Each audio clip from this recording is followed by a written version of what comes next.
Utilities Commission meeting to order. Roll call, please. Higgins. Here. Matten. Here. O'Day. Here. Anglin. Here, let's all stand for the Pledge of Allegiance.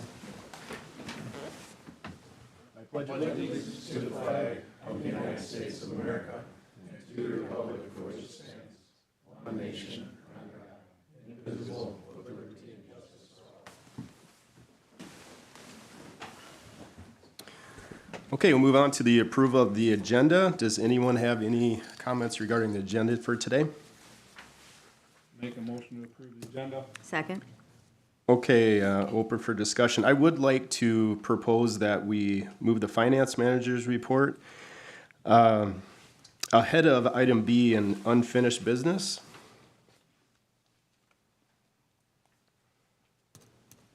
Okay. All right. Okay, all those in favor say aye. Aye. Motion approved. Okay, we'll move on to the consent calendar. Notice to public, all matters listed are considered routine by the commission and will all be enacted by one motion. There will be no separate discussion of these items unless good cause is shown prior to the time of the commission votes on the motion to be adopted by roll call. Approval of the minutes and approval of the bills. Is there a motion? So move. Second. Okay, motion and a second. Any discussion? Hearing none, roll call, please. Higgins. Yes. Matten. Yes. O'Day. Yes. Anglin. Yes. All right, we'll move on to public forum. Time is allocated for citizens to bring matters not on the agenda to the attention of the commission. Time limits may be imposed. Is anyone here for public forum? Anybody like to stand up and speak? Okay. Looks like there is anybody online that'd like to speak? No? Okay. All right, we'll move on to item number 7, commission committee reports, beginning with Personnel Committee. Just that we met as the work group with members of city council and staff to interview for the new public utilities director position. And that's also in our minutes, but that was our report for this month. Okay. Thank you. All right, Finance Operations Committee. We have nothing to report. Okay, nothing to report. All right, we'll move on to unfinished business, beginning with the memo. Does anybody have any comments or any staff have comments? Yes. I can provide an update. So at last meeting, we had proposed to Block Metrics the revised agreement or the July agreement. We gave them till October 22nd to respond. They did respond, noting they were unable to proceed under the suggested terms and conditions. And that was the response we received. We have been working with ClimaVision to update the language for that lease for the weather radar on the State Hospital Tower. That is back to both staff for us to provide comments from Attorney Langle and then provide updates to ClimaVision's attorneys as well. So they're both looking at those responses. BAR provided an update on the hydrogeneration project. We don't have firm estimates. We're finding that that's been difficult for all of our vendors right now and some engineering to get those estimates in, even for our capital planning that we'll discuss later. The most up-to-date estimates from a generator costing around that $750,000 just for the generator is now projecting at the $1 to $1.2 million. So just to update you guys there. And those were the highlights for the unfinished business memo, and staff will answer any additional questions. I had a question just regarding strategic planning. So we all collectively put forth a good effort related to the strategic plan, and I felt like that document was a good representation of where we were at. And I guess I'd just like to keep that on the forefront of everybody's minds as we move into a new year, and with the recent addition of a director, I'd like to, just make sure that we're all keeping that in mind, and that I would like to have that be part of the process of working with a new director for Brainerd Public Utilities. And so yeah, I just wanted to, I guess, throw that out there just to make sure that we're cognizant of that document and all that effort that we put forth and that we revisit that and just make sure that that's not something that's a one and done. We got it done, put it on the shelf and haven't really referenced it. So I'd like to, yeah, just encourage all of us to keep that in mind and work with City Administrator Broyles on that just to make sure that we're still moving forward on that. Anybody else have any comments? Okay, we will then move to the Finance Director's report. Finance Manager report. Mr. Locke, could you provide us with that information? I can. Were we wanting to talk more budget? I'd like to go through, just if you could provide your report and then also go through budget. I'd like to take the proper amount of time just to go through where we're at, get a good financial look at where we're at as an organization as we look to move on to item B. So as we look to the future and as we're looking, a significant portion of the time over the last couple of months has always been budgeting. That's this time of year. One of the main items as part of the budgeting is our federal funding for the LIHEAP program. So I wanted to bring that to the commission to discuss. We received from the Minnesota Department of Commerce earlier this week, or last week, excuse me, a letter stating that they would like some reprieve for our customers that are struggling with making their payments. LIHEAP funding has been essentially with the federal shutdown postponed. We've typically received that in the middle of November.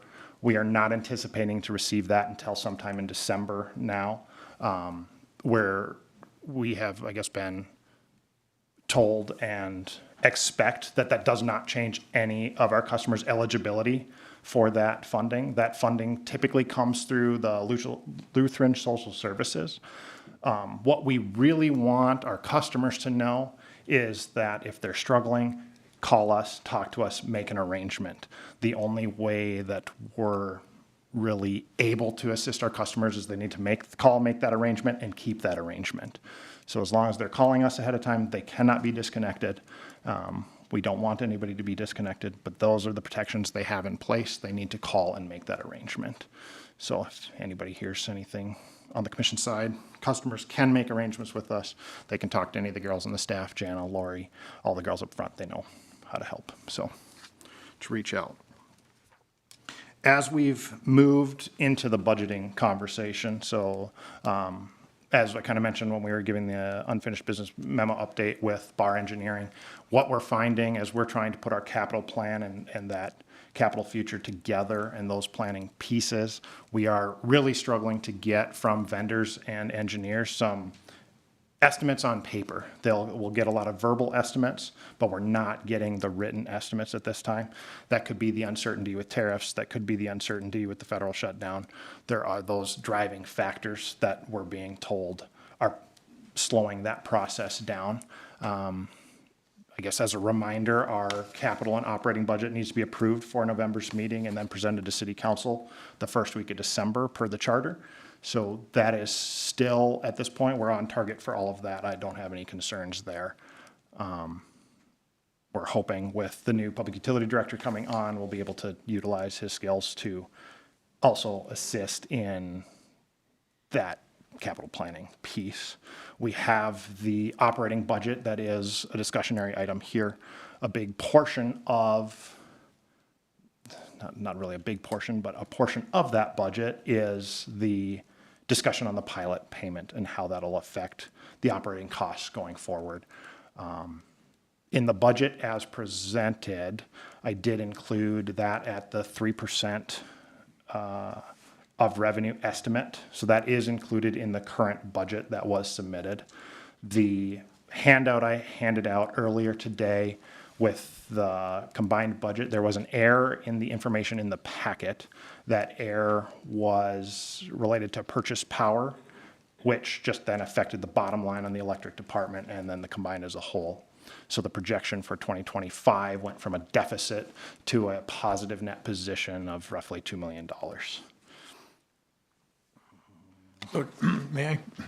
Yes. Yes. When you say purchase power, that's purchased power. That's the power that people are purchasing that we make revenue.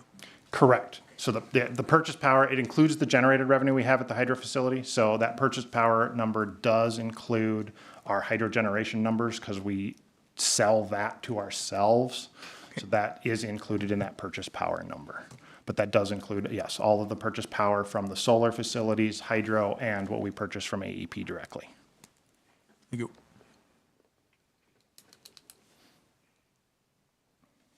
That's what I have, I guess. I did include in my report, there are the last month's financial statements from June through September. That's because of that error staff noted in June. That has all been corrected and reflected in here. It changed about $280,000 was that adjustment, and that was in the industrial sales and the conservation improvement program dollars. But that has all been reflected in the latest information you see for September there. Mr. Chair. Yes, sir. Danny, when we look at the alley over on Joseph and Ronald, thank you, Whispers, there was a conflict, I believe, and one estimate was for much less than the utility estimate, like 160. And had that project been forward this year, we would have been in arrears because we did not apply that to the budget for this year. So are we going to be able to square that up for next year? Yes, we can adjust for that in the budget for I mean, 26. have you done that? I have. Okay, thank you. Danny, as we take a look at projected versus, or budgeted versus actuals, are there any trends we should know about as a commission, just in terms of whether it's usage from electrical revenues and I mean, are there any big picture trends that we should be made aware of as we enter into 26, as well as moving forward, making a decision here on item B? Yes, I would look at generally right now, we have to spend about 1.5% of our revenues on conservation. That is required by state statute. As we look at the consumption numbers, water and wastewater specifically, they stay pretty consistent. They're decreasing a little bit, Charlie. On the electric side, we see significant decreases in our residential and commercial load as we look at the improvements in new construction, and Trent can correct me if I'm wrong here, but as we look at the improvements in new construction and new buildings and those efficiencies that we're gaining, our consumptions are decreasing annually. The trend that we're seeing right now in our industrial load, I believe that's going to stabilize. We're not going to have those loads coming on, or we didn't at least budget for any of those loads coming on. So therefore, when we're looking at any load considerations there, those are not included in our budget, the budgeted numbers that are presented later. As far as can you also just give us a reminder on our rate studies and how we've implemented rate increases and what that looks like as we've already set in place or set in motion for 26? So as we sit right now, the rate studies are in progress. Right now, they're waiting on information from myself to get the most up-to-date information. We've had significant changes in our capital planning. We've had significant changes in the budget and then timing. But that will be the priority once this budget is put together, and then with the new Public Utilities Director coming on, that'll be full force. Any other concerns from your perspective that we should be made aware of that we just need to, be made aware of or just discuss? I can't think of anything off the top of the head. I mean, infrastructure costs are going up drastically every year. Yeah, and as you say, I mean, with capital and operating, that'll be approved at next meeting. You're meeting with the finance group to review where you're at, and so that'll be part of this next month. Yes, that'll be the plan, to schedule a meeting with that group, yes. Okay. Any other commissioners have questions? No? Okay, thanks, Danny. All right, we'll move on to the direction request on payment in lieu of tax city contribution. This was tabled from the last September meeting. And I don't know, Danny, if you'd either want to just speak to this, but could you just remind everybody what we're tasked with and the decision that needs to be made today? So all of the information is included in the packet that has been included both in council and commission the last couple meetings. This was tabled, as President Anglin mentioned, from last meeting. The response from Attorney Langle was included in the packet. The statements from the attorney is that it resides with council for final. They can amend or make any amendments to the policy. Council is looking for commission's recommendation on the policy. What council asked commission to consider is a 3% of electric revenues for 26, 4% in 27, and 5% in 2028. That's what they asked commission to consider. For discussion, I'll make a motion that we approve the 3% for 2026, but hold off on the future years until our rate study is done, and that we would know a lot more information after that so that both sides can look at that. I'll second that for discussion. Okay, we have a motion and a second. Any further discussion? So I got a question, Danny. Is, right now, the way I understand it, the charter is actually, this pilot is wrote in the charter? Am I understanding that correct? The contribution to the city, yes, is written in the charter, and it references the BPU policy for that contribution. Right. So, Nick's not here, but I saw on the city council agenda that they did open up the discussions for a charter change again. Is that true, Jeff? There's a charter meeting coming up on the 5th, I believe. Okay. So when Mark brought that up, I agree with that, doing the 3% for this year, but I think this is something that needs to be wrote into the new charter, or a charter change more significantly with a little bit more meat, is how I think that this should operate. I think right now, for us to be going through all this work and thinking about it and talking about it, and I personally have put a lot of thought into it. Obviously, I've looked at the fact that the city of Brainerd is our third largest power user, and if we add a pilot and then increase the rates, we're just increasing the cost to the city. It's like the money's just circling. I don't know what the city council's agenda is or end goal is with increasing the pilot, but to me, it doesn't really make any sense, because it's just gonna add revenue, and then a year later, it's gonna add expense. So I question it, and I don't understand really, why nobody's ever said why they want to do it. Maybe they've said it at meetings and I've missed it. I've been trying to watch what's going on with the city more. But at the end of the day, I think this is something that needs dealt with along with the charter change, in my opinion. So those are my only comments, but I do agree to give them the 3% or give them a recommendation for the 3% for 1 year, and that gives everybody time to maybe do something a little bit more with the charter. Thanks. I have a few things. Yes. So just for clarification, the 3% is included in the 2026 budget. I did include that, yes. Did include it, okay. So I just had to write these out so that I could remember all of them out, to just mention it.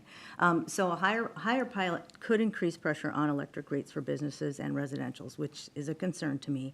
I always feel like that's just kind of more of a hidden tax to the ratepayers, and again. Is your mic on, Dolly? Yeah, it Okay, is. I'm Should sorry. I talk I'm having a into hard it, maybe? That would help. And then 1% of, or a percentage of revenue may provide more predictability year after year for the city. However, the fluctuations on electric revenue, because we base it off weather, demand, energy costs, and all of that, could cause chaos for us for the budgeting piece of it. So I understand on one side, it allows for predictability. On our side, it's chaos. And then for BPU, how to maintain adequate reserves and assets for replacements and upgrades when we are straining with that specific infrastructure funding. And then benchmarking with all of the information that was provided in our packet, it seems like they were all over the board as far as increasing pilot percentages? Would you include it in the charter? Would you not include it in the charter? Is it just a written agreement? I mean, it just seemed like everybody who had experience with this had opinions that I would caution, why would we just continue to increase based off revenues? My question on solutions, because I never like to create complain about something if I'm not also looking at some solutions is, one, do we just maintain our current structure? Seems to be, I don't know. That would be one. That's ultimately, we do nothing. That's an option. A hybrid, only because it's actually included in here is, is it a performance-based? Is it a base, what we've been doing, 3%, if we're also doing things that would benefit the community, for the community benefits, such as a solar project, and again, in some of the benchmarking responses, Hutchinson was a primary example where they've done community improvements that benefit all of the ratepayers and the community in lieu of that additional revenue or that additional payment to the city. So that was an option. Our current structure plus maybe a small percentage based on revenue growth, and/or nothing if we take a loss. Not nothing, but not as much. Do we apply a lower percentage to the first, incremental? If it's the first 10 million, it's 2%. The next 10 million of 20, it's 3%, and so on. So it's incentive for us to do better, but in the same token, we're all striving to conserve energy. And even our appliances, we're looking at how do we conserve energy and use less, but yet still be productive. And so there's just so many questions that surround this, just to wave the wand and say, let's just do it based off revenue, because it may be good for one entity, but it might be terrible for another. So I just wanted to throw out my sense of my opinions or comments before I forgot them all. Yeah, thank you. Yes, Mark? Some of your questions, Dolly, I guess I would hope that your rate study provides you with some of those answers, and maybe those questions need to go to them so that an informed decision can be made down the road. Fortunately for me, I won't be here, but that's the reason I asked that it be, the question for down the road be put off until that rate study is done so that an informed decision can be made.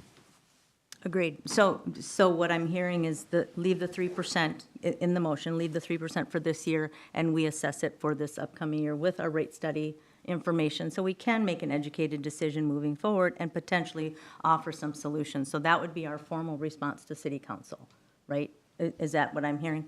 All right. I mean, it is a change because we're It's now going 3%. up based off revenues, Right. so we're accepting that that's probably the road it's gonna go down, but, yeah. Okay. Danny, what's the timing of the rate studies? And then what's the timing of us in '26 analyzing this, really putting some careful thought to it and getting back to City Council on what we would propose a year from now? I don't know how long it takes for an electric rate study. We have not engaged on the electric rate study yet. Water and wastewater was 12 weeks from the time of them receiving the information to return, the last I checked. I think that'd be nice for us to just provide a timeline of what we're proposing. So 3%, but we're gonna hold on any decisions moving forward, just to give us the appropriate amount of time to, propose any increase if there would be any. I do like what you say, though, Dolly, as far as if there are any additional revenues that come in, it'd be nice for us as a utility to be able to invest that back into our infrastructure and the innovative ways that we can position ourselves to protect our ratepayers. So I think that's a really good point, and I would hope that the City Council would appreciate and understand that that's our intentions. And so I do have a question for Councilman Chesak. Just from your perspective, after what you're hearing here, what's your take on this? And if there are any other discussions that have happened at City Council meetings. The other question I have is, with the Charter Commission meeting on November 5th, what information do they have available to them when they meet and they're reviewing the language about a pilot payment or even just anything else? What information do they have? Do we follow up with them? Are we present at that meeting to represent the utilities just to make sure that they're well informed? So I guess I have two questions for you. I'll answer the second one if I can. Yeah. As far as I know, there's nothing being presented to the Charter Commission regarding the pilot. Okay. I have a comment on that, if that's okay. Go ahead. Because that's one of the notes that I had wrote down. I am, like, shouldn't we have some say in this charter change? Shouldn't they want our opinions? Or, I mean, and I said, is the council or charter going to have any group meetings to strategize the charter change? Okay. I don't Open know this how up a this little bit works. here. Yeah. Okay, so if it's okay, Mr. Chair? Yes. My understanding is they'll have an agenda. Now, it's not put out yet. If it's put together, it can be added, somebody can be added. There's 3 members on the Charter Commission. A phone call to any of them, all of them, they can add something to their agenda to have a discussion on this. You can email any one of them or all of them. You can do that through City Hall. And I don't disagree with you. When I read this, it's like, what's the point of having this item in our charter when it goes directly to a policy that the city council has full control over the policy? Therefore, our attorney says they are the final decision maker. So why are they coming to the charter commission? Exactly. Why are they coming to the Public Utilities Commission in the first place? As far as I'm concerned, the motion is it's in line with what the city council is requesting for the first year, but I mean, this is easily taken care of at our next meeting. Say, well, we're just going to accept the Public Utilities Commission recommendation to go with 3% for 26, and then we'll include 4% for 27 and 5% for 28. Apparently, according to the city attorney, there's nothing stopping for council from doing that. I don't agree with it. So to Mike's point, I think there should be a discussion with the Charter Commission to codify that it is the Public Utilities ultimate authority to set this rate. Because I think, and I brought it up at the last meeting, if, to your point, question, in my opinion, this is essentially just a shell game. When we start increasing the pilot to the city of Brainerd to effectively take 58,000 for 2026, that's about 2/3 of 1% of our levy. Okay, we're trying to lower our levy, great, but who's paying for it? To Mr. Higgins's point, we're just increasing the rates the city pays for their electric, and also the property owner, the customers. And we've always tried to keep our customers at a good rate. And when we just keep saying, well, the city is going to take, the council is going to take more pilot for the next 3 years, and what's it being used for? To cover a levy, an increased levy. It's the old robbing from Peter to pay Paul, as far as I'm concerned.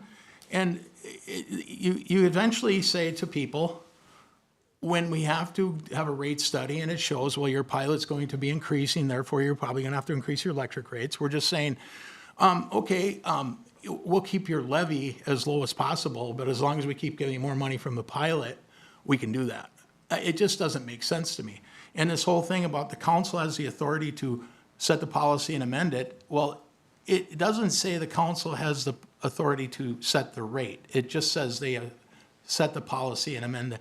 And the policy says, if I'm not mistaken, the policy says the utility commission sets the rate.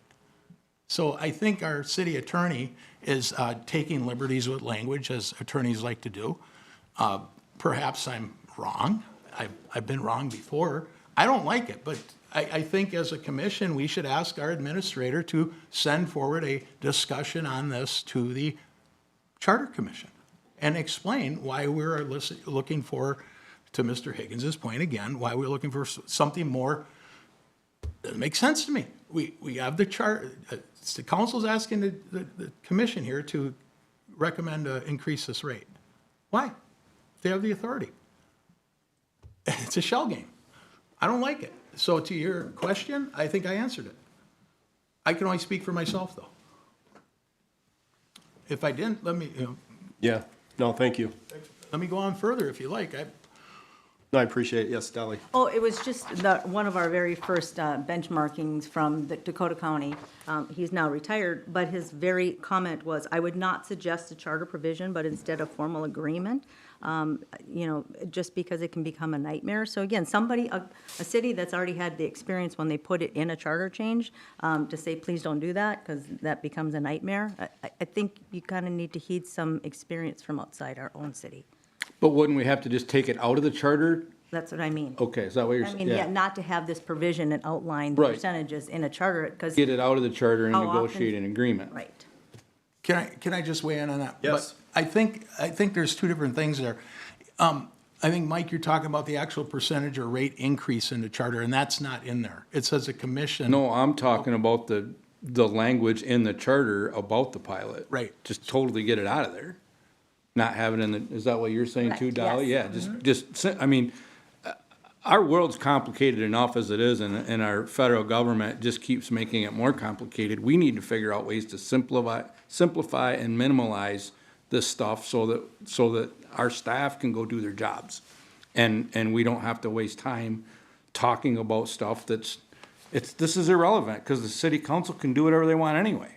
So I understand them wanting some input and us having a conversation, but I just don't like wasting time talking about stuff that I have no control over anyways.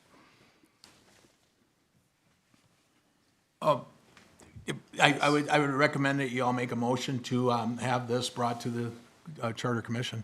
I mean, if you want to pass this motion, whatever you do here, but if you want to get this looked at, now's the best time. I would like to do, You have a motion. Have a motion. yeah, I'd like to vote on the motion we have and then, Okay, any further discussion? Okay, all those in favor say aye. aye. Those opposed, same sign. Motion carries. Okay, thanks everyone for your discussion on this. So as far as next steps go, the meeting is on November 5th. The agenda goes out when, Councilman Chesak? It may have already been put together, I don't know. I'm just saying the meeting's on the 5th, and it's the 28th of October, so you have time to bring something to city administration to bring to the Charter Commission, but I would do that formally through a motion. Should we adjourn to that meeting so that we, yeah? Yes. Okay, we'll adjourn to that meeting then, which would allow us to participate in that meeting. You'd be, I would highly advise you have something through administration brought to the Charter Commission to be added to their agenda. I don't hear any action. So I think what I'm hearing is we should be making a motion to be able to send to the Charter Commission just a request to be on the agenda and then to adjourn to that meeting. Well, have this pilot discussion. I'll make the motion. Charter language. I would move that we ask the Charter Commission to look at removing the language pertaining to the pilot program so that we can maybe just have an administrative agreement down the road. Okay, there's a motion. Is there a second? Second. Motion is second. Any discussion? I guess, I think this is a lot bigger than just that language. This charter change and what I want to see done with the charter and what I think some of the other people at the city want to see done with it or have discussed being done with it are way bigger. You know, and to Jeff's point, Attorney Lengel's language, I mean, he's basically, if you read between the lines, he's almost mocking our charter. Because I can't find another charter in Minnesota that's like this, using my research capabilities. And so I don't know if that's enough. I think for me, as a commissioner, there's a lot more I want to discuss at that charter meeting than just the pilot program. I mean, I've said it out loud, I'll say it out loud right now. I don't think our utilities should be split between the city and the commission. Get them all under one or the other, and I don't care which one, but our sewer, water, waste treatment, water treatment, and streets all need to be under the same entity. And the power can be wherever, but it all needs to be under one. And I think that's what I want to see at the charter meeting or discussed at the charter change is something to that extent. So for me, it's a lot more than just this. I don't oppose what your motion is, but I just think there's a lot more to be discussed than just a pilot. Mr. Chair? Yes, Mark? I would agree, I would agree with you that discussion, but I don't think anyone has enough information to make a logical decision on that. I think, Mr. Chesak, you've asked for pro forma financials on how this change would look. Is that correct? I have not specifically asked for that, no. Okay, but I would like to see that as a citizen of Brainerd. I probably won't be here when it gets to that point, but I don't understand. At one point, I heard when they were looking at a public works department that it was gonna add 1.5 million to wages just to do that. So show me where the savings are, one way or another. Where are we saving money? Is it on the city side? Is it on the utility side? I don't see it. I haven't even come close to seeing it. And so I'm just wondering why something that's worked for decades is being changed just for the sake of change. Show me where we're saving money before you do this. Whoever said it was gonna save money? I never said that. I don't know if it's gonna save money. It might cost more, but it's gonna run a lot more efficiently. And the conflicts are gonna go away. This commission versus city council, the conflicts over my 11 years here are pretty crazy. Yeah, I just don't, it still seems like you need to have, and I'm hoping that with our new director, some of that can be changed and fixed, because I don't know why over the last 3 years, the working together between the city and the utility has become such a problem. We've had 4 different city administrators in the last 6 years, and every one of them's had a problem. We haven't had enough consistency around here to get anything straightened out. Well, like, I'll go back to the question that I wrote, is the council or commission or the charter commission going to have any group meetings or strategize what everybody wants to do? I mean, to me, we should all be sitting in a room and kind of hashing this out at some point before a public meeting. But that's just how I do things in business. Mr. Chair? Yes. So, I guess to Mr. Higgins's question or concern, my understanding is that there was going to be a charter commission meeting back in the middle of September, which got canceled. And what I anticipate happening, because of a motion we rescinded at our last council meeting, of cease and desist all utility services going to Public Works. That was the motion on April 7th, and we rescinded that motion this last council meeting, I believe was on the 20th. So that being said, that now allows staff to go forward to the Charter Commission to ask, as it was going to happen, that the services of water and sanitary sewer treatment be brought into Public Works. That is my understanding of what's going to be taking place. Now, that would bring everything in under one roof other than electric. So, again, is that the best thing? I think that's to Mr. O'Day's point. Is there a savings? I don't know. My understanding is it's better all under one roof. You have streets, you have gravity, you have storm, you have sanitary sewer service and water all together. Never understood why, if we have professionals working together, all of them are adults, and I heard from the time we hired Mr. Habakors that staff is working great together. Our utility staff, our street staff, our public works staff, they're all working great together. I don't know where the breakdown is. I don't know where the breakdown is if it's not working. Nobody's explained to me why it isn't. I'll give you a prime example of how it's not working.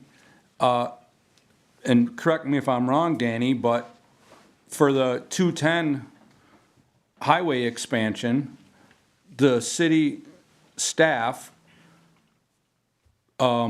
decided that there's a bunch of water main work that needs done and presents Danny with a budget item of $5 million. Am I saying this correctly, Dan? That was the original budget we had, yes. Yeah, so that we as a commission don't even know about. So we can't budget for it, we don't know what's coming up, we're not ready to bond it, and this job starts next year. That's kind of a major issue in my world of being in business, of trying to operate an entity. Go ahead, Dan. We do have the 5 million was included in 26 and 27's budget, so it's 2.5 million per year. Right. The biggest change there is now we have to prepay that full amount. It's going to be less than 5 million, we've been told. We don't know that exact number yet. We're still working on it, but now it's a prepayment. We can't split it between the 2 years like we originally But if budgeted. this was all under DPW, they'd have just handled it. The city council would have handled it. It's their money anyway. They're the ones that have to ultimately approve the budget and spend the money. You see what I'm saying? It's like we're doing things twice. It's already, the city council should have just made that decision and did it. If water would have been under city council or under DPW, they would have. And then we wouldn't have to worry about changing budgets or doing any work. And I'm maybe don't have all my ducks in a row on this, but that's why I'm asking the question of shouldn't there be some meetings to talk about all the inefficiencies and all of the double dipping and all the stuff that happens because of the way the charter's wrote. Councilman Chesak, would you say then this topic may be already on the agenda for November 5th? So we've brought forth an item that Mark had mentioned. And then just looking at having everything under one roof may already be on that agenda. So we could already be at a meeting where it's already being discussed and we would have the opportunity to listen to that and engage in that conversation. Whether they allow you to engage is one question. I mean, it'll be on there. I'm virtually certain that it's on their agenda because it was proposed back in September to be on the agenda. Okay.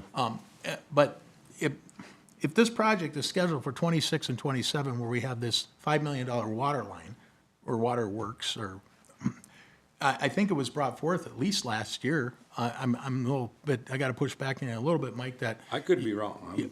well, again, this is when it was brought up, was last year, the 5 million.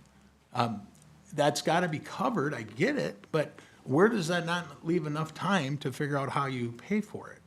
So to suggest that that's a disconnect between public works and utilities, I'm having a hard time understanding why you call it. Well, it could be because I've only been here half a year. And I could be Seems mistaken. like longer than that. Yeah, tell me about it. Could we amend the motion to reach out, add to the agenda that we'd like to speak to language about the pilot? And then also be part of the conversation regarding public works, water, wastewater being under one entity? Would that be your suggestion, just administratively what we should do to make sure that we can be part of both conversations? Well, that's up to the chair and the commission itself. I can't see why they would say, no, we're not gonna let you guys weigh in here. It's kind of we are running a charter commission that, you know, I think you're only safe getting information from all sides, in my opinion, but I can't speak for them. So Yeah, understood, but just administratively, that would be a second request. just ask the request to be part of the conversation, I Right. guess, yeah. Yep. Yeah. Yes, Deli? I think that's partly why I made it a generalized statement. I mean, we need to adjust the pilot, we need to address the pilot discussion, that we do know. But to be able to adjourn, and maybe just to keep it generic enough, to be able to address any other general operating concerns or changes in the charter, to be able to have that discussion at the time. We haven't seen their agenda. I have no idea what's on their agenda, so I can't speculate. I can guess. But if we leave it generic enough to be able to speak, to be able to request to speak to those charter changes, I just can't imagine the charter is going to get fixed in one setting.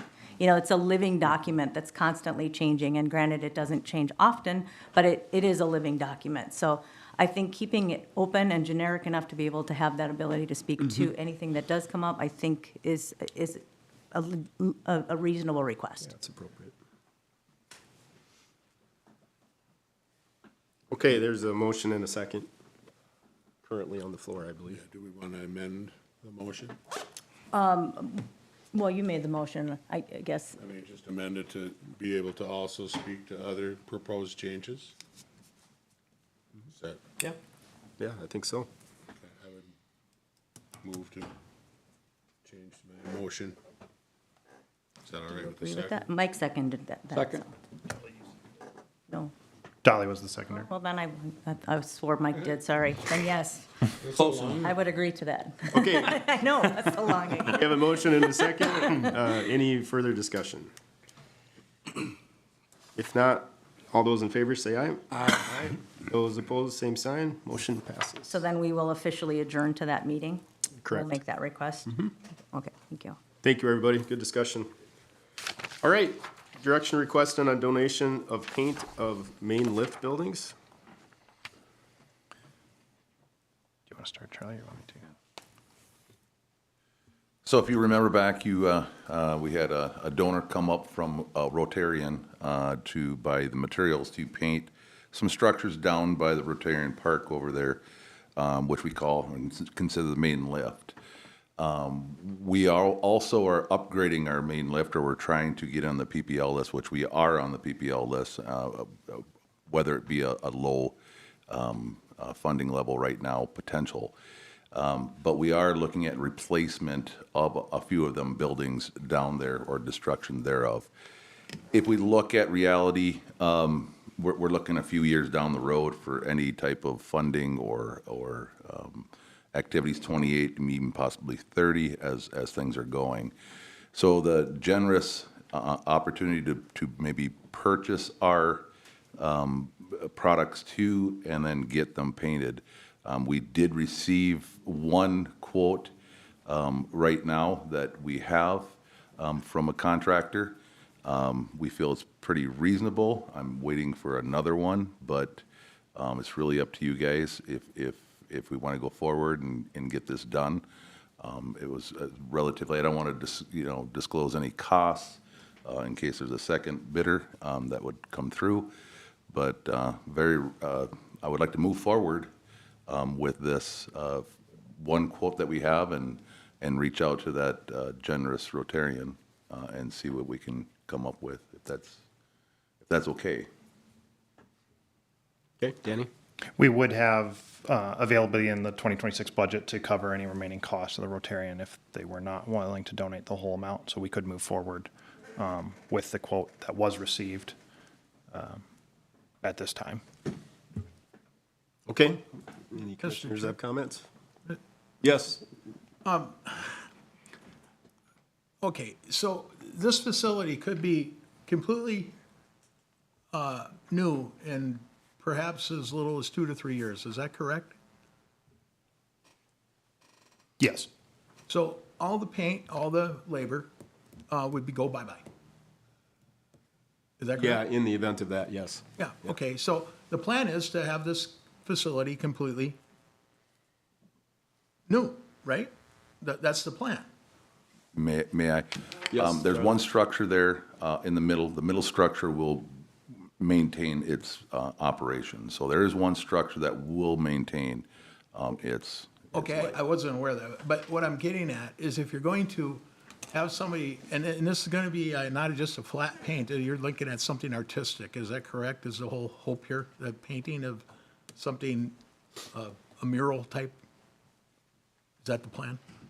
The idea was to get it painted, to have a good structure to paint to and potentially a mural in the future. That was brought up Okay. multiple times, but this is just a paint, one flat color. Okay, yeah, okay. I thought this was more of a mural artistic type of thing, but if that was the case, I would recommend you just wait till you get a new structure and work with the person who wants to provide the paint but that's all I got. Okay, thank you. Any other commissioners? Yes, Dolly? Yeah, just for clarification, this was on our last meeting, and we were just waiting to get bids as to what the labor was gonna be, so we don't know what those are, you do. And I understand your reasoning for not wanting to express that just quite yet, but that's where I would have a trouble approving, moving forward if I have no idea what we're approving. You know, I mean, it could be an exuberant amount of money to me and not me seem that much to you, but I also look at the wheels of government move awfully slow. And when we suspect that it might be 2 or 3 years down the road, it could very well be 5 years. And just for clarification, these are the buildings down by Rotary Park, correct? And so I understand for the next 2 to 3 years, we would really truly want to beautify that, continue to beautify that area and continue to maintain the buildings as they are.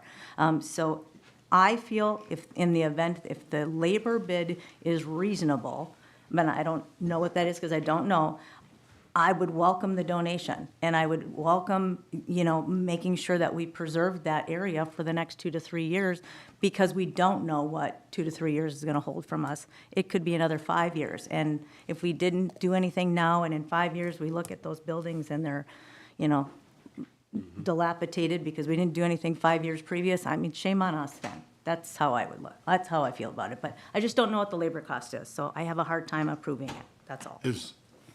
Is this even, painting even gonna happen this year? Getting kinda late in the year, isn't it? I wouldn't think so. I can clarify that, but I would think maybe it might be hitting that 50 degrees, but I don't know. I would probably say it's going to hold off to next spring. So I would move that we hold off on this until spring. You'll know more. I guess the question is the donor able to hold off on it? I mean, some people look at donations by the year in which they've, Well, if he wants to make a contributed, so. financial donation, we would take it. But, I mean, if we're gonna go and paint it and then charge him, Sure. why would we do it now when it's not even gonna happen till Yep. spring? I'm hearing direction from the commission of us following up with that Rotarian, finding out more information. I heard a motion without a second. I'm used to that. Okay, we have a motion. Do we have a second? What was the Do we have? motion? Yeah. I don't recall there being a motion. Hold off until spring to make a decision. Second. Motion and a second. Further discussion? Mr. Chair? Yes. This is kind of unorthodox. You're talking about labor costs without having the information about the total, and you guys did go out for bids, right? We have asked for quotes. We've only received one quote. We're still awaiting a second quote. Oh, you're still, okay, so that's why you haven't disclosed it. but- Correct. Yeah, you guys would be remiss in going forward without seeing all the, and it's a public process anyway, so holding off is probably your best direction. Okay, any further discussion? And just that we're going to reach out to the donor, correct? Just for clarification? Okay, thanks. No, that's all I have. Okay, all those in favor say aye. Aye. Aye. Those opposed, same sign. Motion carries. Item D, approve Rotary Park solar contract.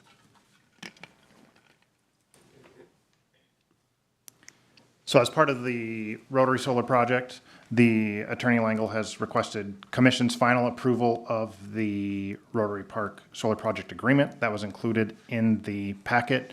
There is no signature required from the Commission. Rotary Park, or the Rotarians, the City Council's Park Board will approve this at their meeting tonight, and our just formal approval was requested by Attorney Langle to move forward. The final projected costs were less than what was presented back in July of 2024 for the commission's costs. Which was what again? In 2024, the amount for the solar panels was like $39,100. This is $33,100.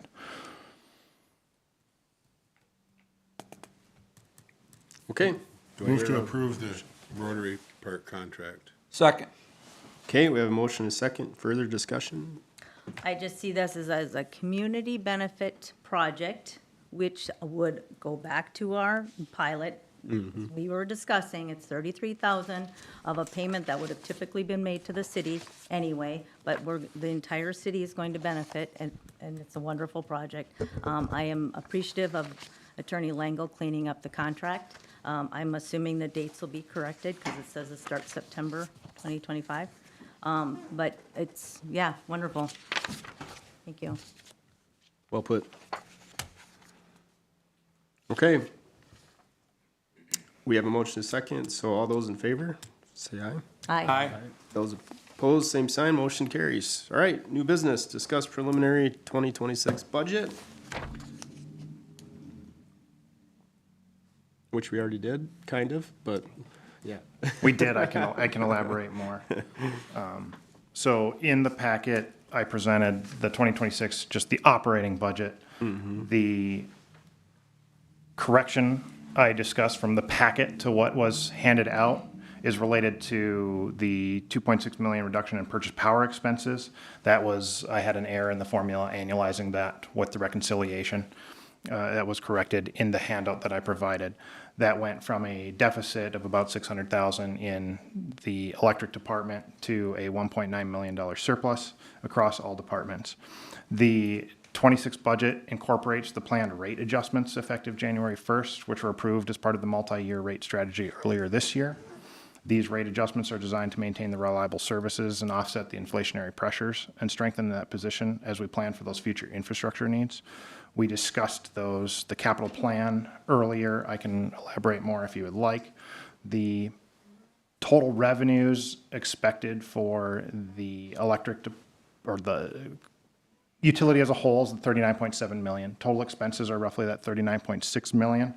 That results in like a balanced position across all three divisions at about $108,000. Again, to reiterate, this budget assumes stable overall consumptions in the near term. With the conservation improvement programs that are already in place, we do anticipate those gradual reductions in usage over time. The planned rate adjustments are intended to stabilize revenue as those consumption levels decline, essentially keeping revenue steady as the customers use energy and water more efficiently. We did not incorporate any of those changes in the industrial load, as I mentioned earlier, because we expect those to stabilize and used that most conservative approach for budgeting purposes.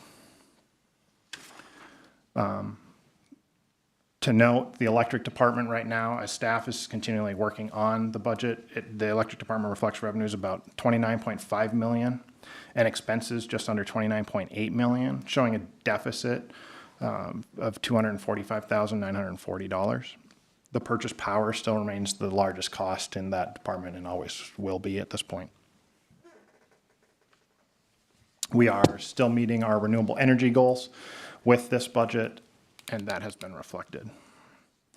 Water and wastewater departments, with the rate increases over the past 2 years and the increases in January of 26, it appears to have a healthy position with revenues in water of 4.76 million, expenses of 4.54 million, showing a small surplus of about 218,000. The wastewater department remains steady with revenues of 5.38 million and expenses of 5.23 million. That's providing a surplus of about 151,000. What we see in water and wastewater is the continued benefit from a stable operating performance and the steady consumption levels. So as those consumption levels maintain, we're seeing those steady revenues. Water department is showing a positive budget for the first time in the several years. This has been a significant turnaround and improved revenue recovery from our recent rate adjustments and then the continued cost management. This positive trend, this is a positive trend for both the positions for both departments or divisions as they begin building the reserves for the future capital work as we've talked about over the last year. Just to point out, in payroll and benefits, this does include the increase in the Minnesota paid family medical leave and reflects the increases in the healthcare costs. Additionally, it does incorporate the pass-through costs for the administrative staff allocations from the other city departments and includes about 160,000 and additional benefits for the vacant positions on the organizational chart as we have done in past practice. I guess with that, I'd be happy to answer any questions or any additional items. We will continue to work on this over the next month and refine it, but looking for any direction from commission on areas where you'd like us to dive into. Yes, Mike. Maybe this is a question for Danny and Trent or either or, but like I know that I've been investing a lot of money into saving power. Me and Trent have had battles over the last 11 years about my power bills and how peak power works and so on and so forth. I'm sure I'm not the only person in the city of Brainerd that's, doing light programs and changing motors and doing things to help with my usage. Trent, do you see that continuing to go down over the next 5 years? Absolutely. I think that'll continue to trend as conservation is a key part of our portfolio in the electric industry and as a nation as a whole. So I see this continuously to either maintain or continue to decrease as far as consumptions go. And as that happens, is that gonna create new capacity for potential other things? Cause in my business, if I have capacity, that's bad, right? Because that's, my costs are fixed in a lot of things, and if I have 20 or 30% capacity, to me, that's missed revenue or missed opportunity. Do you kind of see that the same way? Like as this usage comes down because of conservation, we still have to run transformers, we still have infrastructure, we still have things that need upgraded. So am I right thinking that we should be looking at, as we're saving capacity in some places, trying to sell it or bring economic development that uses it on the other side of it? Absolutely. I think when we look downstream or look long range for capital asset planning, it's a huge piece to size these transformers, especially at our large generating facilities, appropriately for what we expect our load to grow to into the next 10, 15, 25 years. And so as we see rates decline, or not rates, but it's consumption decline, these are a challenge that we look forward to. The crystal ball is not very clear. It's pretty foggy what that looks like. So we need to make at commission level decision of where we want our capacity to be, and that will help with our capital improvement plans going forward to, if we can say we want to be at this number, then staff can put together those numbers and make those projects materialize in the future. Thank you. And hitting state mandates for carbon-free, correct? Yes, and we're doing well. We're on track with that. And that, as of right now, is our narrative and our marching orders from the state of Minnesota. I only have Yes, I only have two questions. On the electric side, is the consulting services that really went up? Is that because of upcoming projects? That consulting service line item there includes additional $50,000 for the rate study, the electric Got full it. cost of Okay. service study is included in that number. Good to know. And then just wanted to note, appreciate actually addressing the credit card transaction fees. Looking at actual of 2025 at $500,000 for credit card fees. That's pretty substantial. So I guess I'll add a point to that. Commissioner Higgins asked me a question before the meeting on that as he was reviewing the check report. The staff have been struggling administratively in implementing the credit card pass-through to the customers, as the commission had, because I believe back in April. We are working with Tyler Payments. Jana has been working tirelessly to try to get that in. We have been reassured that that will be in effect before the first of the year. And that has been reflected in the 26 budget. Did you have something, Mike? Okay. Mr. Chair. Yes. Danny, you mentioned the water. I believe the commission agreed to increase water 20% back last November or December, and when did that take effect? That took effect in December and then was effect for all of 25. Okay, so then when you look at the numbers for 25, I guess it would be to date, you said that it showed that we're above expenses by how much? Projected for 25? Yeah.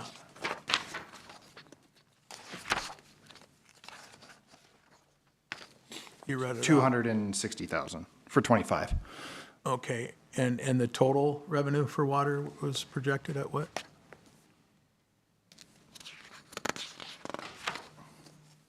It'll be 4.6 million for 25. So that 20% made a big difference, wouldn't you say? Yes. I would just compliment the commission because without that, we wouldn't have that surplus, would we? No. Okay. Thank you. You bet. Okay, Danny, anything else on the operating budget? I do not. Any questions you guys have, I will be happy to take. Any other questions from commissioners? Okay, thank you very much. Yes. I'll have one more. I will be looking to schedule a meeting with the Finance Operations Committee to discuss further and how we want to refine it for final presentation in November. Look forward to it. Is Charlie gonna be there? Oh, he can't wait either. Can hardly contain himself over there. All right, new business, item B, discuss EV charging rate future plan. Trent, I think this is you, right? Thank you, Mr. Anglin. Yes, following our last board meeting, staff received customer requests to review and discuss rate options specifically to EV, electrical vehicle charging stations.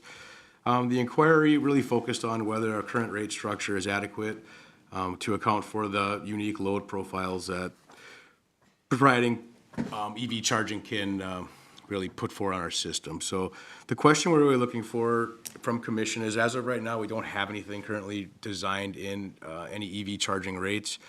We're starting to see a little more of that saturation hit our system, but we haven't really materialized any impacts electrically from that loading yet. This is a commercial account, so it'd be basically a community charging station through the purview of that commercial account. When their demand comes on, when that charger comes on, they are currently in a rate class that demand charge is very heavy when that charger comes on, which is going to make it very challenging to return the investment on that equipment that they've installed there.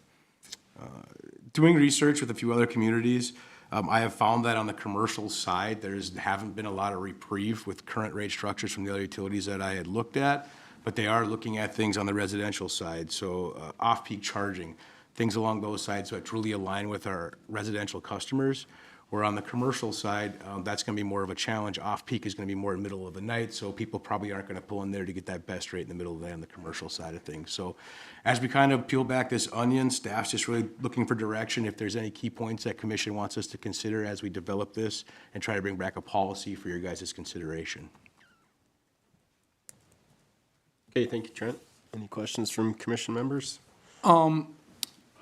Trent,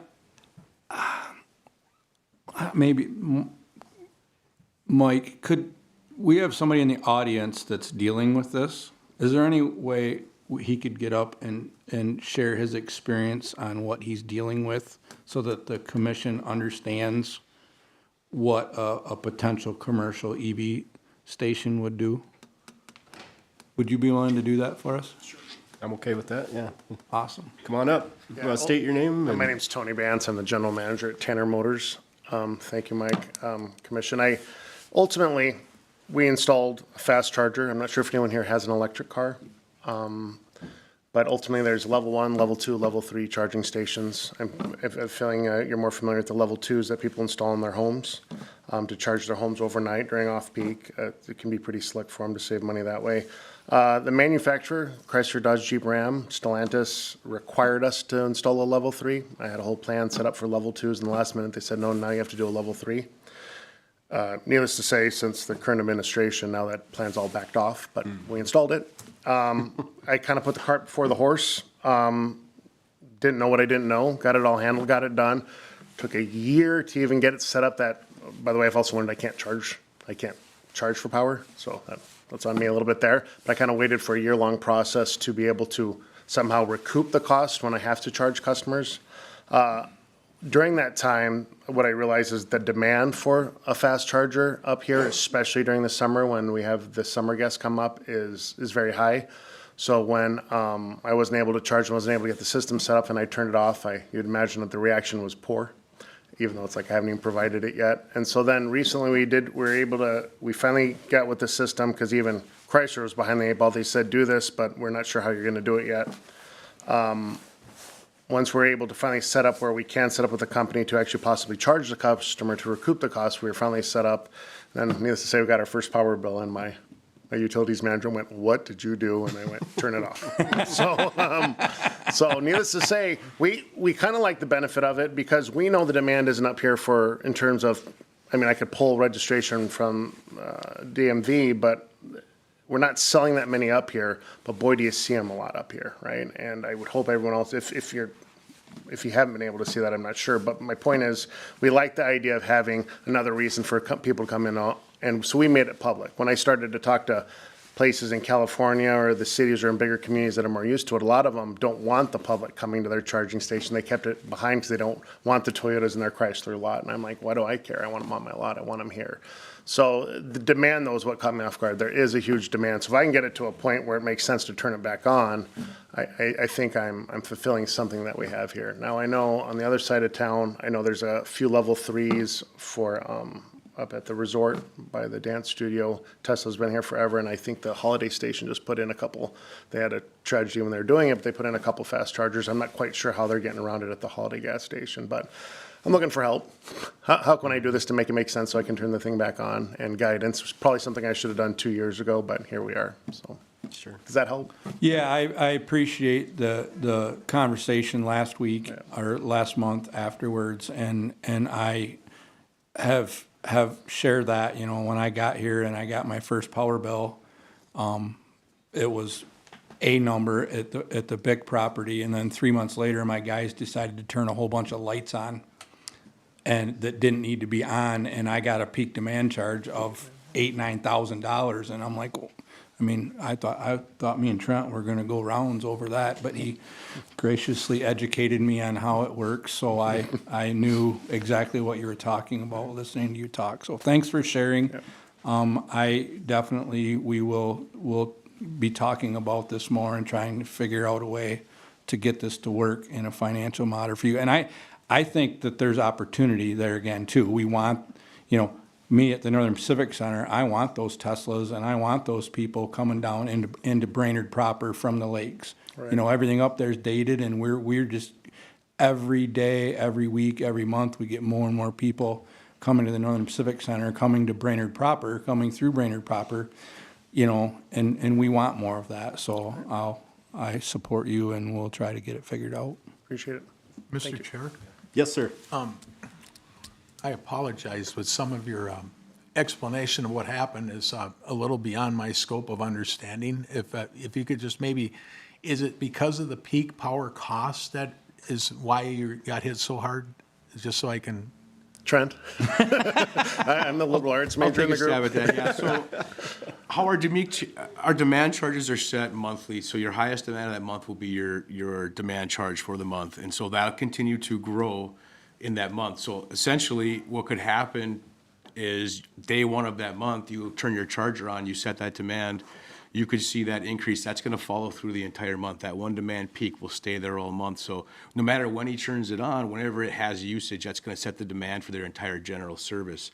So that will impact the entire month's rate class of his bill, no matter if it just turned on one time or turned on 20 times. So once it hits that demand, that will stay at that number, that demand number stays there, then the usage calculates below that. So it's a compounding equation to where that initial, when you turn that, you know, for lack of better terms, you're at the stoplight and you smash the gas throttle down to the ground, you're going 100 miles an hour, that's what that EV charger is doing to our system.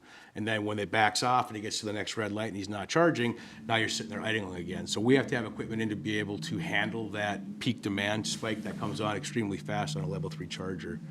And that's really where that impact of that pricing comes into play. So all of our demand customers are structured the same way. Once you set it, you can only keep raising it up for the rest of the month, and that's what some of the challenges come into play. So unfortunately, we've had customers over the years that maybe set their peak demand on the very last day of the month and then the first day of the next month, and that bill is hard for them to navigate through when that happens 2 months in a row. It can be significant. So then in turn, you look and say, well, how do you charge your customer then, right? That's the other problem. Right, and, well, correct. I mean, in theory, I thought it was as simple as, you know, I did a lot of research on what other places are doing, what they're charging, not necessarily, you know, outside of my dealer network group. And it seemed as simple as, bear with me, as simple as this is what public utilities charging us, and what's a fair number to charge the customer. Maybe I can make 20 cents per kilowatt and just go on from there. And that, in theory, that was the original plan. Now I also got myself thinking that I also installed 3 level 2 chargers, 1 customer facing, and 2, I have 2 different buildings unfortunately across the street, so I need one in my service department and one on my sales side because of requirements from the manufacturer. If I can still work on electric cars even though I didn't. I sold 1 to myself and 1 to an employee. That's why I got rid of them. And so it's outside. I can sell them 3 months again. So yeah, but I also have to, if I'm doing warranty work on someone's electric car from the cities, then I have to return that vehicle charged. Why I don't have to return it gassed, I don't know, but the requirement is you gotta return it charged, so. So I found myself even thinking the level 2 is gonna get me to peak power, which I should, yeah, so. So as a buyer, did you get the tax credit or did your business? We did not get the tax credit because I did it through our in-house leasing company, but Chrysler came up with money to cover that. You had to go through Stellantis to do it. And I couldn't find another employee to take the other one, so we bought it. Yeah. And it's gonna be a hell of a deal when I can sell it used. What do I gotta do, you know? But, yeah, needless to say, in all seriousness, I've been driving it for the last 3 weeks. It's wild technology. It's super cool. Did it need to be forced on people's throats? Probably not, but the market's slowly growing to that. You know, you guys have seen it in your own end with people who are doing on their homes. So it's pretty wild, but. Well, obviously and not I there up here yet. appreciate you bringing this to our attention because semis are coming. We are not very far off seeing semis in Brainerd, electric semis. Electric, right. They're coming.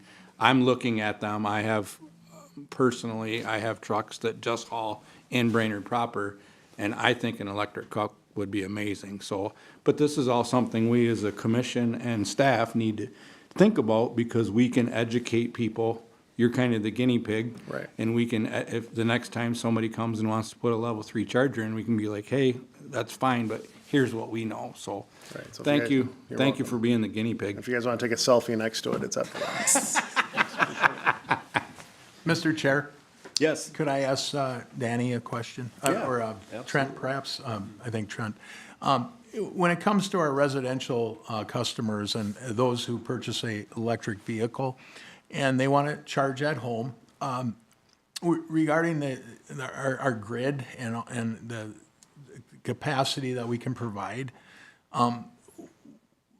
I don't know how many charging stations do we know right now how many charging stations are in the residential or the city proper of Brainerd? Yeah, that's a great question. As of right now, I know of 6. Okay. But it doesn't necessarily say that they have to notify us that they're installing an electric vehicle. So typically what we'll see on the residential side is a level 1 or a level 2 charger. A level 1 is very slow. You can plug it right into your 120 outlet and it's a trickle charger essentially, so it slowly charge it. What Tony has is a level 3, that is really right away. We want that battery charged instantly, and that's where that demand comes into play.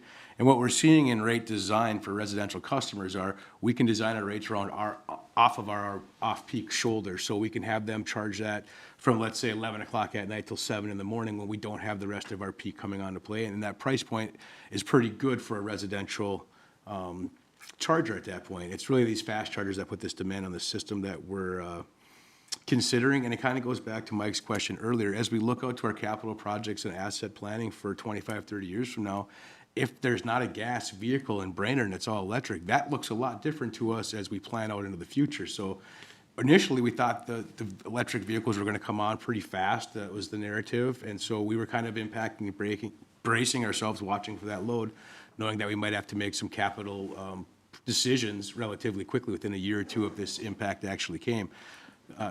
We have not seen that impact yet, but we do, to Tony's point, see a lot of them in town. So they're not parking in Brainerd garages per se at night, but they're definitely coming up and they're traveling through.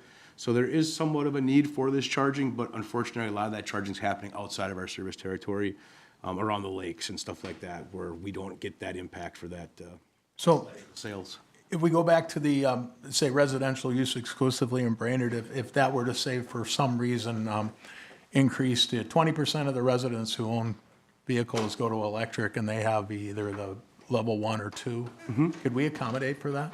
Yes, we could. And so what we would have to do initially, right now, we would have capacity to be able to accommodate that. But what we would look at is our rate structure. So we would make it to where we would want them to charge when it behooves us to charge. And so that rate would change a little bit. So you could charge, potentially, we could design a rate to say, if you want to charge at 3 o'clock in the afternoon, you certainly can.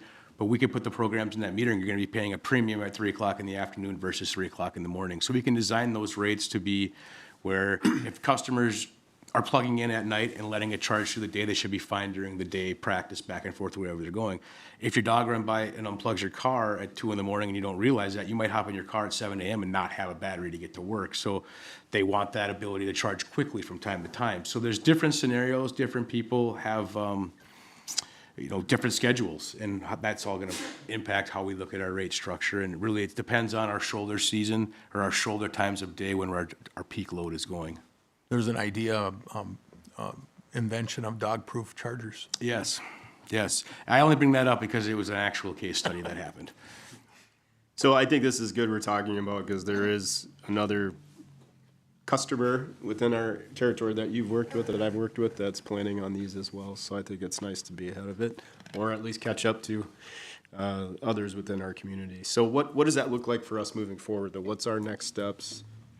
Yeah, so there's a couple different things. Like I mentioned, time of use rates and what that may look like. So what we're staff's really looking for is, what does commission want to see for us as we design this rate going forward? How do we want to impact that? Do we feel that the need today is so great that we have to start planning for more capacity in the future for these vehicles? I would say we're not at that level yet, but what do we do for the ones that are currently installed and or going to be installed? We tried to do a public charging station, if you guys remember, a year or so ago, right out here in the parking lot, and that really failed for lack of engagement from both boards in that. So the utility's taken a step towards that to make that happen, and we just haven't seen that the commission level or the council levels had the appetite to move forward. So that's really where we're, from staff's perspective, looking for guidance on how you guys want us to develop this into the future.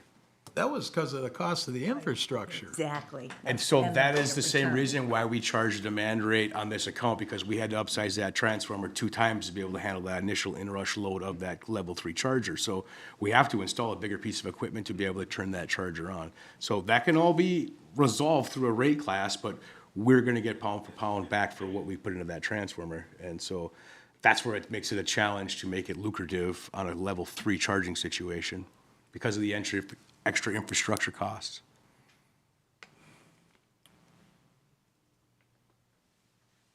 I find it interesting that you firsthand experience exactly how government works. Your developer of your vehicles created a vehicle that you now have to implement a charging station that you can't charge it, for, and it was really expensive. And I feel sometimes that's even what just government does to us. They impose these stipulations of, for PFAS and all these other things, and yet they don't really think about how it's all gonna get paid for, or who's gonna end up paying the cost. My only concern is, I have questions. I don't know if there is a metering, if you can do metering specific to identify when these charging stations are being utilized.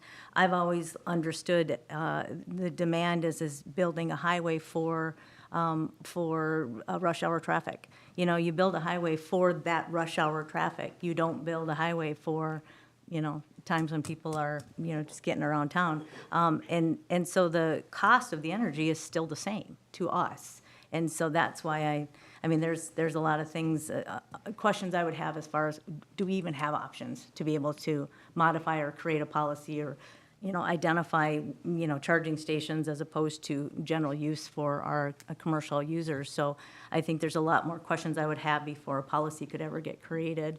But I get it. I understand, and I feel for you, because I know that is exactly why we didn't move forward with this. That return on investment was years. It would have been years for us to be able to pay for that charging station out front. So I think we just nixed the idea altogether, even though there was grant money for it. I think ultimately it was just going to be too costly for us. So that's all I have. She just described carbon-free by 2050. Amen, brother. Trent, do you have any solutions right now, or is this just something we're still gonna research, or what are you thinking? So staff's looking for direction right now, just from our conversations today. I think that there's maybe some appetite to reopening up a public charging station potentially. If Tony has the appetite to have people on his property to charge vehicles, maybe we can work something out with this current location that we have moving forward as a public charging station. Now, that's just high level from our conversations we had today. But to Dolly's point, really, we have to pay it off the transmission meter, no different than they're paying it off the meter at their building. So the only thing that I can see for reprieve for a level 3 charger right now is time of use rates. And time of use is gonna be in the middle of the night when you're probably not gonna have a lot of people parking at your house. And that's the only way that I can see in our current rate structure to have any relief towards cost, but that would really be overall system impact of our demand. Since we've moved over to AEP, we're not on a demand charge like we were when we previously had Minnesota Power. We had Minnesota Power, the demand rates that we were in that rate schedule would have been a challenge to make any of this work. Now we can kind of look at our own system demand and potentially flex something in it. My fear is that those points that we're going to identify that make the most sense for us are going to be at the middle of the night. So the policy could be twofold. It can be a residential policy and a commercial policy. And I think that we could definitely start on that residential policy sooner than later. As we are seeing a few customers start to install these, we are recommending that they add a separate meter base when they install them. So when we do have a rate going forward, we can install that second meter and be able to identify. We've got 2 customers right now that have allowed me to set a meter on their service just so we could watch the impact of what that charger looks like. So we do have, seeds out in the field, and we're watching them grow to understand that. We've got some good partnership with some residential customers right now that are allowing us just to see that data. But that's really where the challenge comes into, is we're gonna have to pay for it just like the demand out at the transmission line. So it's really through a rate structure, and time of use is the only way that I can see impact like that. But maybe there's a partnership with this current project right now that we can work something out to. I would love to sit down and have some conversation about a private-public partnership and how this could work with somebody that's already working on it. I mean, unfortunately, I think there's a stranded asset out there that's gonna be hard to utilize from his perspective. Well, and we as a commission need to be able to direct somebody somewhere anyway, so instead of trying to reinvent the wheel, let's just partner up and figure out how to make it work. So I'd be all for some conversations like that. Staff can continue to cultivate this a little more, and we can get together maybe with the operations committee or one of our committees and continue to move it forward and bring something back with a recommendation to commission in the future. Or at least first, I mean, this might take a couple of meetings to get through. Yeah. That sounds good. Keep moving forward. Thank you for being here, too. All right, all good there? Item C, discuss on leaking services policy. I'll grab this one too. So, what we're doing right now is we went through and we were doing our leak detect testing, and we're trying to identify any lost water in our system. It's something that we do annually. The challenges we run into right now is ownerships of lines. So on a commercial line, that's ownership from curb main to the meter. That is the responsibility of that commercial account. Residentials go from the meter out to the curb stop on the road. So we do not have a formalized policy right now if that line starts to leak, how long they have to make repairs, how we make those repairs, what does that look like going forward? So let's say there's an address that has a leaking service, we can identify it's leaking on their side. How long does the commission want that customer to be able to make those repairs? What is an adequate amount of time for us to either go in and make the repairs ourselves and or shut that service off? We reserve the right now. Water has a lot of force behind it. So leaking water can erode a road, can erode foundations of buildings extremely quickly. So if in the event that would be the case, we would shut that water off immediately to protect private property and infrastructure that we have in the city. But what about the leaking service line to a residential home that is unmetered water usage? So it's not like we're getting paid for that water that's leaking, it's before the meter. So we need to address them quickly, but we don't have a formal policy as of today to address that. So staff's kind of looking for some direction from the commission to formalize a policy, to put that together so we can either, have appropriate enforcement measures to engage with the customer and a timeline to make those repairs. And I guess if you got any more questions. Do you have an example of where this happened that you could describe to me? Yeah, they're happening quite frequently right now. And frequently, I would say we've had probably a dozen leaking services this year. Part of that has to do with the age of the service line that is owned by the property owner. We're hoping through the lead line service changeouts that we get after a lot of these older services. But some of these galvanized services have been in service for 50 to 75 years. They're at their useful life and they're going to start leaking. We have several right now that are leaking on the customer side, and this is really where staff's kind of looking for direction to move forward. And when you say customer side, you mean between the shut off and the meter? Correct, yes, from the curb stop to the meter, so on their side, their How do portion you of the know service it's line. leaking? So we can do leak detect and we can listen for it, so we'll actually hear that water running. It's pretty amazing. We actually contract our leak detect stuff annually. One time a year, we have a professional come in and listen to our entire system. But with even the equipment that we have, I can listen to that water main and I can tell you who's doing dishes in houses, whose dishwashers running, things along those lines. You can hear down. I would attribute it to sticking your head under the water in the lake in the summertime and hearing the boat all the way across the lake running. It's the same thing on the water main. That acoustic will travel down that pipe. So you, and I get that. So you're saying you can hear water running and then somebody standing in there and the meter's not running? Correct. So we hear the water running, so what we'll do is if we identify a loud noise or a lot of water running water, we'll contact that customer, we'll shut that curb stop off. When we shut that curb stop off, if it's on their side, that leaking sound goes away and we can identify which side that's on. If we turn them off, we can still hear the leak, then we know we have to continue down our distribution line to find where that leak's at. So you have some sort of a way to measure that? It's not just, I feel. No, 100%, we can identify exactly what service lines are leaking. Maybe not to the extent of where in that service line, but from this valve to that meter, we Right, can identify right. it. That makes sense. And we, on average, over the last couple of years, what has been in my purview, we've been averaging anywhere from 10 to 15 leaky services when we do this. And then we've been able to address all of those, but so far we've had good participation from our customers, so. I don't want to ask this question, but I just have to. How much water do we use a year versus what we get paid for? So we do that calculation annually, and I'll leave that one to Charlie, because he gets the fun part of producing the water. I'll put it in the report. We have a lot of water loss, whether it be flushing and leaks, undetected leaks, backwash of seepage. You'll see my report, you'll see the backwasher that's going out, but we're producing it. We have to pay for that. It's quite a bit. When we look at the trying to get it within that 10%, sometimes is a struggle. I think last year we didn't quite make it. But we pay for that. So it's just the same thing as unmetered power loss, right? All the citizens and commercial accounts have to pay for that. Right. So it's our due diligence to try to find and limit the amount that we have for loss.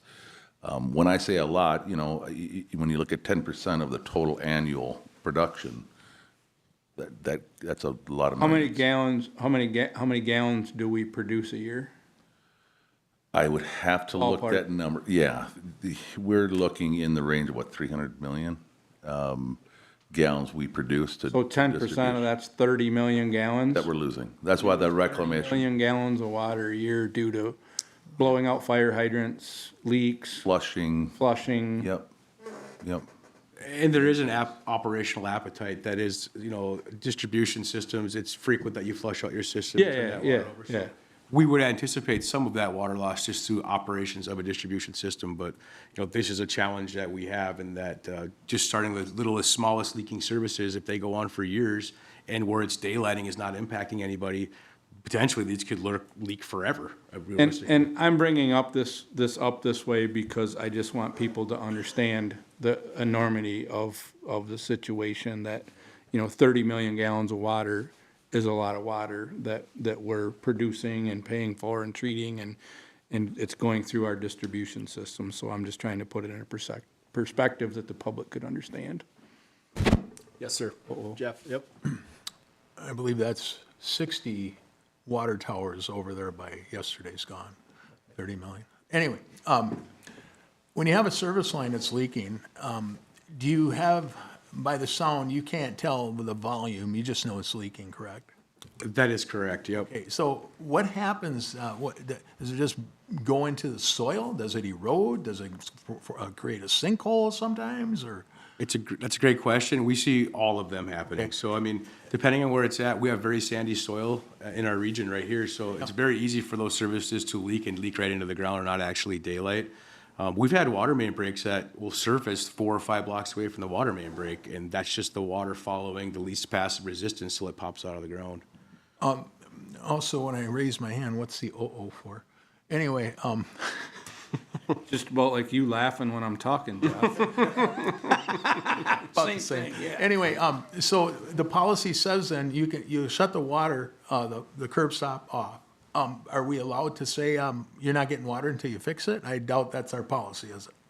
This is what we're trying to write right now. So we would absolutely shut the water off if there was immediate danger to life or property for anybody. And I don't think anybody ever disagree with that, customers included. But right now, that is the teeth that we have. And so if somebody has a leaking service, we identify them. We're looking for what's the commission thinks appropriate. Is it 30 days, 90 days? As we're coming into the winter time, the cost to fix a leaking service is gonna, be astrobated by frost charges. So it would behoove the customers right now to move forward on that. As staff analyzes that, we don't have a formal policy to really move forward to get that moving. So we can come in and make those repairs potentially when we have staff time to do that. But I would love to say we'll fix every leaking service line, but if we have 15 of them, we don't have the staff horsepower to be able to accommodate that. So there's several different ways that can be financed. We can work on that. We can work through the customer to finance that in a couple different options. Really what I'm looking for today is 30 days long enough? Is 60 days long enough? Is 90 days long enough? Along those lines. And then what do we have for enforcement? Which, Jeff, really the only enforcement we would have is either charge financially more for a leaking service and or shut that service off. I believe, and don't quote me on this, but there is some rules in the city of Brainerd about having running water to a dwelling considering to be a living dwelling. So if you don't have water to your building, you can't necessarily be in there. So it overreaches quite a ways. This policy needs to align with some of that, which I think needs to be considered by the commission as we make this policy moving forward. I think it's 3 days. If there's not running water in a dwelling for 3 days, it's not considered habitable. So when you have a leaky service, is it usually if the property owner decides to fix it, they usually replace the entire line, or they just try to repair the bad portion, or is? typically what we're seeing in our region here is these service lines are to the point where they need to be replaced, so it's usually a full replacement. So, Very rare do we see anybody fixing a actual leaking spot. do you find many rental properties with this, or? Due to the fact that we're over 50% rentals, most of our residential customers are rentals properties. And then, that can impact if it's a quad or a triplex or something like that, multiple families can be affected by these leaking service lines. And we do see those as residential lines due to the size of the piping going to the houses, not necessarily a commercial line. So that ownership does fall from the curb stop to the house on that landlord. So even though the service line is the responsibility of the property owner, we have gone in and fixed it, is it at their expense, or? Yeah, anytime we would fix it, it'd be at their expense, yes. Thank you. If you set it at 30 days and a customer couldn't get it fixed in 30 days, are you drawing a line in the sand in your policy, or are you gonna slide some Minnesota nice into that? What are you thinking you're gonna do? I will follow commission's direction on that. Yes, Kelly. So I guess what I'm hearing, just so we can move this along, is you are looking for direction. You're looking for a time frame of how long, when a property owner is notified of the potential leak, how long they have for the service line to be fixed, establishing a time frame for notification procedure. I get all of that. I think we just asked that you, and again, I think this was part of the operations piece of it, why we even established an operations committee, was to look at our policies, to make sure that they're updated, that we have tightened these up. So I would, at this point, it would be easier for me to say, Trent, draft a policy that we can look at and determine timeframes, notification timing, and the appropriate enforcement action, and let us look at it. It's easier to do it that way and make modifications than us try to create a policy right now as we sit here. That would be my request, to suggest staff make that, or staff at least work on a policy to tighten that up a bit. I agree. I was just trying to get to lunch before this meeting was over. You had 12 to 15, you said, in the last year. How Yes. long did it take most of them to get that repaired? Depending, it's getting busy for contractors right now too, but I would say within 30 days, most of them are making their corrections. There was some situations where there was financial hardships, which made it a little more of a challenge, so we worked through them in different avenues that we can help support the finances for those service line replacements. We're right on the cusp of having an entire lead service line replacement coming into the city too. So some of this will be, in the next, if you fast forward to 10 years and we get all lead service lines replaced, we probably don't have this many leaks for another 25, 30 years potentially until the infrastructure starts to age out again. But between here and then, the policy now will be very beneficial because we're seeing a lot of failures on the customer side, and we just don't have any good ways as staff to even give direction to the customer and/or enforce any of the wishes that the commission might have for this. Okay, well, to me, there is some urgency in getting it fixed. I mean, we're wasting money. So I would go with the 30 days. Okay? And then if you can put in that policy, if, I would like to see how is the emergency, if they have financial hardship, you know, what options do they have? Is it through us? Is it through other programs? I don't know. Yeah, so we have the ability to assess their tax rolls with that work, so that would Can be, assess it? yes. Okay. Yeah, I agree with Dolly, trying to get us a draft. It needs addressed. I understand direction. We will have something for you for the next meeting. Thanks, Blake. Thank you. Thanks for bringing it up. All right, moving on to staff reports. City Administrator is not here today. Council Liaison report. Councilman Chezek.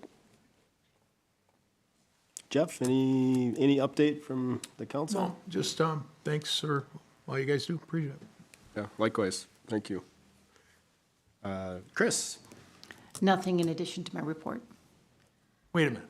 Yeah, no, I would only like to, in the report, congratulate and welcome back Paul Sandy, so Wait a minute. that was a brief over. Well, she announced her resignation. Oh, she did, oh, that became public, so Retirement. let's hear it. Retirement. It's not until January 23rd is my last day, so you're going to be stuck with me a couple more months. so. Congratulations. Congrats. Yeah, Thank you. congratulations. Any questions for Chris? Tried to slip that by.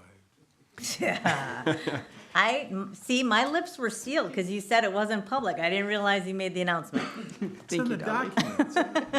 Didn't read her. Sorry, apparently I missed over that. I did have stuff on there because I wanted Paul Sandy to be recognized, so congratulations. All right, Danny, we already heard from you, so we'll move on to Operations Manager report. Trent? We provided another snapshot of September's renewables. One thing to note in there, as we look at our hydro project, being this, the medium-sized generator that we have currently right now in our renewable portfolio, it does run 24/7, and it is beating out some of the solar numbers that we're seeing. So I just wanted to note that. Quick update on a few of the projects. Water tower number 2 has been disaffected and cleaned out. That's just part of an annual maintenance that we do. We did install a mixer in that tower and electrical work to come here in the next few weeks. So operationally, we should have a mixer going into the winter here, which will help moving that water around. That'll be beneficial to our water quality. Flows at the hydro dam are just over 1,000 cubic feet per second, which is keeping us still on the DNR's low flow management protocol, so we're still following that very closely. Other than that, construction projects are starting to come to an end. A lot of what we're left to do, water main work's pretty much been completed for the construction of this year. Most of our infrastructure for the lighting for the new roundabouts and roads are all installed and in. So we're looking good to be ahead of freeze up this year, so that makes me happy. And staff did a wonderful job this summer through the construction season, and been many challenges, and they've came up with many great solutions to keep us moving forward. So that'll be the end of my report, unless you have any questions. Thanks, Trent. I think we're good. Charlie? Yes, thank you. Big day today. Been a large couple weeks. We procured and we're installing the new lift station pumps at Evergreen. We've completed also the checks and gates earlier this month. So some things that may not have been on our report.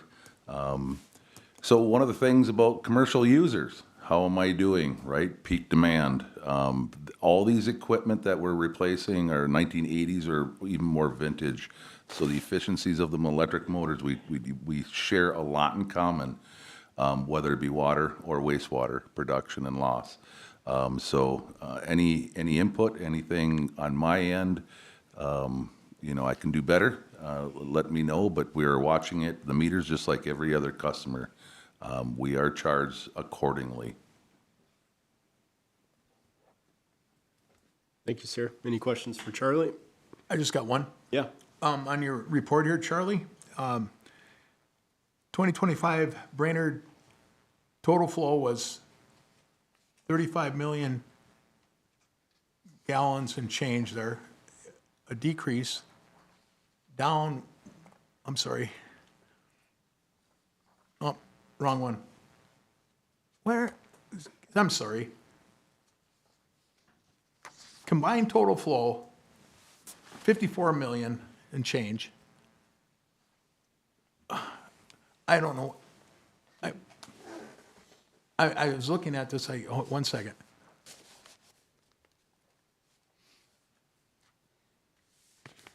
Sorry. The numbers aren't there as I just.